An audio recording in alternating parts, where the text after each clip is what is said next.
Online teaching class में आप सबका पुनः स्वागत है। पिछले जो लेक्चर में हमने पढ़ा था उसके आगे आज अपन फिर शुरू करते हैं। हमारा टॉपिक चल रहा था linear differential equation of first order and higher degree. तो फर्स्ट ऑर्डर और हायर डिग्री की डिफरेंशियल इक्वेशन में 3 मेथड हमने पढ़े थे जिनसे इक्वेशन सॉल्व हो रही थी। एक तो सॉल्वेबल फॉर पी के खंड करके उसका हल निकालना, दूसरे इक्वेशन सॉल्वेबल फॉर वाई, और तीसरा था इक्वेशन सॉल्वेबल फॉर एक्स। इसके अलावा एक रूप और है जिससे अपन अगर उन तीनों से हल नहीं हो रहा तो यहाँ लाके भी उस इक्वेशन को हल कर लिया जाएगा, या किसी भी तरह से पता लग गया कि इस तरह की समीकरण है, लागरांज रूप की समीकरण है, तो हम उसे फिर लागरांज की तरीके से सॉल्व कर लेंगे। तो इक्वेशन को देखने पर पता लग जाता है कि ये उस रूप में आती है या नहीं आती। तो जैसे एक डिफरेंशियल इक्वेशन कुछ इस रूप की दी हुई हो, y is equal to x into function of p plus another function of p। तो y और x एक एक बार आ रहे हैं, बाकी p के फंक्शन x के साथ भी और बाद में अलग भी।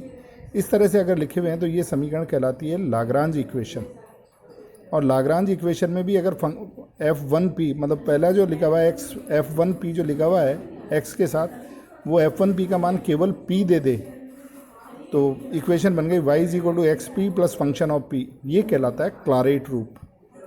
तो क्लारेट रूप में जब समीकरण है या बनाई जा सकती है तो उसका सॉल्यूशन फिर निकालना आसान है। तो पहले इसको अपन सॉल्व कर लेते हैं और फिर देख लेंगे कि क्लारेट रूप में कोई इक्वेशन बन रही है तो उसको कैसे सॉल्व करें।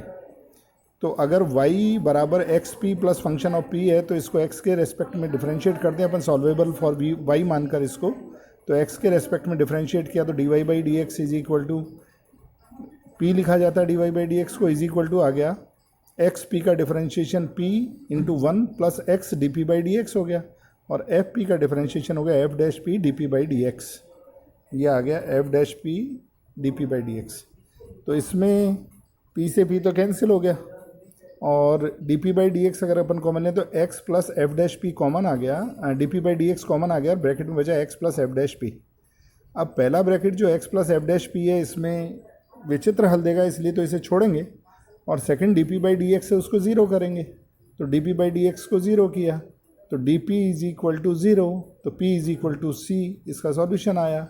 ये p का मान जो दी गई समीकरण थी अपनी क्लारेट रूप वाली उसमें रखें, तो y is equal to x c plus function of c, p की जगह c लिखना है सिंपली। तो यहाँ से ये नतीजा निकला कि अगर दी गई समीकरण क्लारेट रूप में बन रही है, मतलब y is equal to x p plus function of p इस रूप में बन रही है, तो अपने को आंसर में सिंपली p की जगह c लिखना है, y is equal to x c plus function of c। ये आंसर सीधा लिखेंगे क्योंकि क्लारेट रूप की समीकरणों का हल p बराबर c लिखने से आ जाता है। तो अब इस तरह के जितने भी क्वेश्चंस होंगे उनको अपन अगर समझ गए कि क्लारेट रूप है तो फिर एक लाइन में इससे सॉल्यूशन निकाल देंगे। तो जैसे एक क्वेश्चन देखिए, y minus p x into p minus one बराबर p। तो इसमें p माइनस वन तो राइट हैंड साइड में डिनोमिनेटर में चला जाएगा, तो y minus p x is equal to p upon p minus one. तो y बराबर p x plus p upon p minus one आ गया। तो y is equal to x p plus function of p absolutely Clairaut रूप की है, तो solution अपन एक ही लाइन में लिख देंगे जब ये क्लारेट रूप बन रहा है। तो y is equal to c x plus c upon c minus one, पी की जगह c लिखते ही आंसर आ गया। ऐसे ही एक और क्वेश्चन देख सकते हैं जिसमें x square y minus p x is equal to y p square है। तो इसमें इक्वेशन में इस तरह के क्वेश्चंस में थोड़ा सा प्रतिस्थापन अपने को करना पड़ता है। तो अगर इसी क्वेश्चन में एक्स स्क्वायर बराबर यू और वाई स्क्वायर बराबर वी लिख दें तो 2x dx की जगह तो du आएगा और 2y dy की जगह dv आएगा। तो p जो dy बाई dx है, p की जगह अपने को लिखना पड़ेगा dy का मान लिख दिया x dv और dx का मान लिख दिया y du। तो x by y d v by d u आ गया, तो under root u by v p बन गया। ये प्रतिस्थापन अपन इसमें करें तो ये सवाल क्लारेट रूप में प्रतिस्थापित हो जाता है और p की जगह c लिखते ही आंसर आ जाता है। आप इसे स्वयं करके देखिए, आपके लिए छोड़ा हुआ है, इसको करिए, इसलिए आसानी से कर पाएंगे। क्योंकि क्लारेट रूप के सवाल एक बार क्लारेट रूप बन जाए तो फिर आंसर लिखना तो एक लाइन की बात है, इसलिए इसको यहाँ से आपके लिए हटा दिया गया। अपने आप करिए इसे। इस तरह के क्वेश्चंस और भी देख लेते हैं कि कोई सामान्य क्वेश्चन आया हुआ है कि ये p से सॉल्व करें या y से सॉल्व करें या x से सॉल्व करें, इस तरह के क्वेश्चंस लेते हैं, अलग अलग क्वेश्चंस। तो जैसे एक क्वेश्चन है p square plus 2py cot x is equal to y square. तो ये जो इक्वेशन है अपने को देख रहा है कि पी में क्वाड्रेटिक इक्वेशन भी लग रही है और एक्स भी इसमें कॉट एक्स आ रहा है, इसलिए सॉल्वेबल तो नहीं होगी। वाई स्क्वायर और वाई दोनों आ रहा है तो वाई से भी सॉल्व नहीं होगी, तो ये पी से सॉल्व हो सकती है।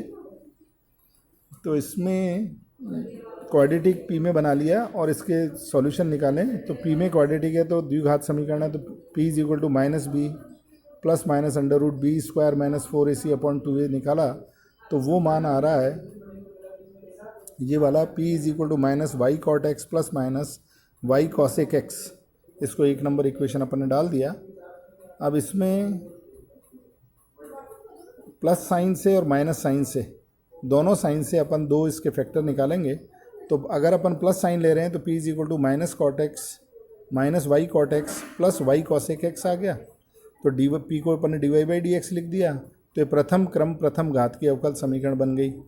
तो 1 minus cos x upon sine x आ रहा है यहाँ पर, तो इसमें 1 प्लस कॉस एक्स से ऊपर नीचे गुणा कर दिया है, जिससे ये इस रूप में समीकरण आ गई।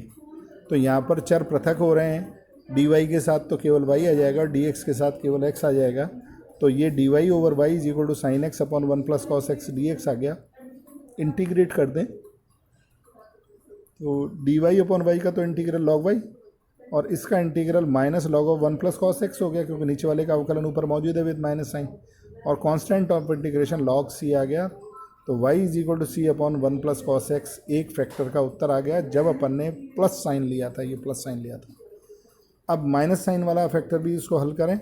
तो now taking minus sign, quadratic equation थी इसलिए दो लाएंगे, तो दूसरा निकाल रहे हैं तो minus y cot x minus y cosec x लिख दिया। अब इसको d y by d x से पी का मान तो ये सॉल्व कर लिया, तो ये बना, चर पृथक हो रहे हैं इसमें भी क्योंकि 1 माइनस कॉस एक्स से ऊपर नीचे गुणा कर दिया है यहाँ पर। तो ये 1 माइनस कॉस एक्स से गुणा करते ही ये बन गया। तो ऊपर 1 माइनस कॉस एक्स स्क्वायर तो हो गया साइन स्क्वायर एक्स, और एक साइन एक्स नीचे तो एक साइन एक्स कट गया और 1 माइनस कॉस एक्स नीचे आ गया। अब इसके भी चर पृथक हो रहे हैं, तो चर पृथक कर दिए और इंटीग्रेट कर दिया। तो log of y is equal to minus log of 1 minus cos x plus log c, तो आ गया c upon 1 minus cos x y का मान। तो 2 और 3 अपन ने दो फैक्टर के सॉल्यूशन निकाले हैं, जो प्रथम क्रम प्रथम घात में बदल गए थे तो उसका सॉल्यूशन निकाला। तो ये पहला फैक्टर, ये दूसरा फैक्टर बराबर 0, यही सॉल्यूशन लिखने का तरीका है।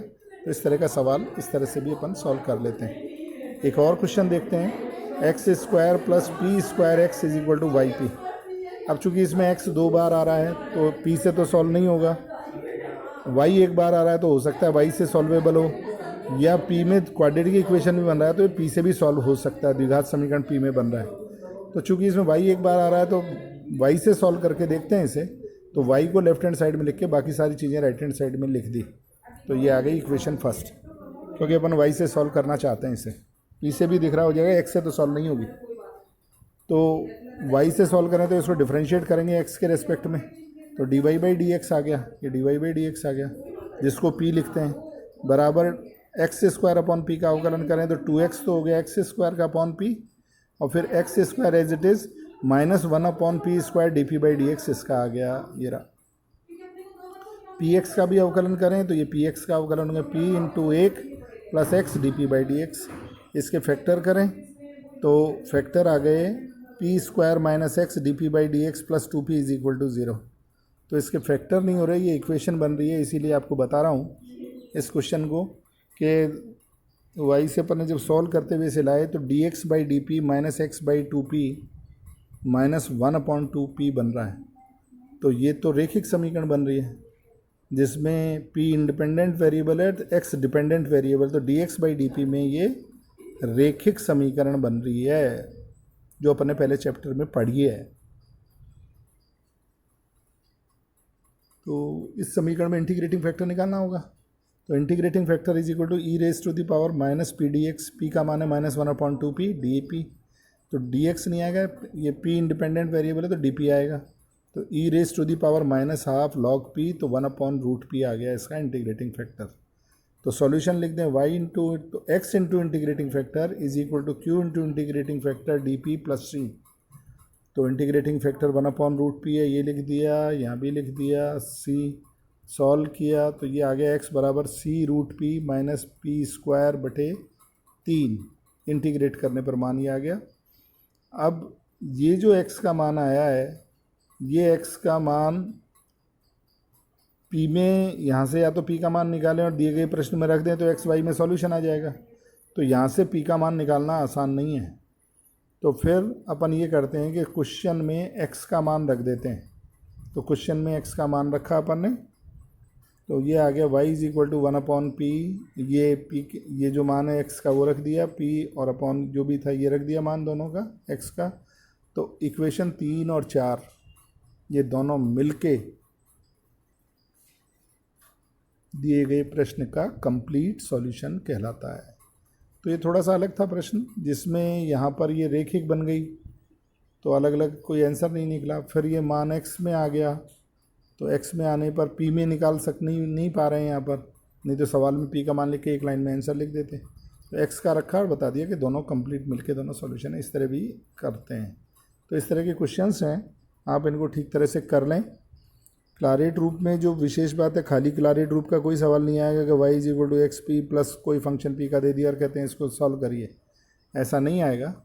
तो उसको आपको प्रतिस्थापन वाले सवाल कुछ हैं, 5-7 सवाल।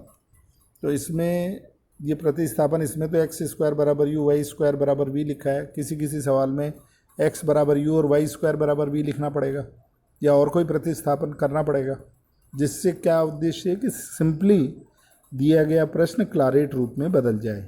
तो वो आप प्रैक्टिस से ही करना होगा। कोई इसका नियम नहीं है कि ये प्रतिस्थापन अपन ने x² को अगर u माना तो y² क्यों v माना, जबकि यहाँ y² आ ही नहीं रहा कहीं भी। लेकिन ये प्रैक्टिस से है, प्रैक्टिस करते रहेंगे तो ये प्रतिस्थापन भी अपने को ध्यान रहेगा कि इनके करने से वो क्लारेट रूप में बदल जाता है। अपने लिए सुविधा ये है कि इस सवाल को या तो अपन p से सॉल्व करें, इसमें y भी 2 बार आ रहा है, x भी 2 बार आ रहा है, इसलिए और किसी तरीके से सॉल्व नहीं होगा। सॉल्वेबल फॉर p है ये, तो p में द्विघात समीकरण है तो 2 मूल निकाल कर उन दोनों को गुणा करके बराबर 0 लिख दें, हल निकाल कर। एक वो तरीका था, लेकिन क्लारेट रूप का अपना तरीका है, तो उससे अपन इस तरह के प्रतिस्थापनों द्वारा 5-7 क्वेश्चन आप जरूर कर लें इसके, जिससे क्लारेट रूप में बदले और फिर एक लाइन में आंसर लिखते हैं। तो इसको ठीक तरह से तैयार कर लीजिए।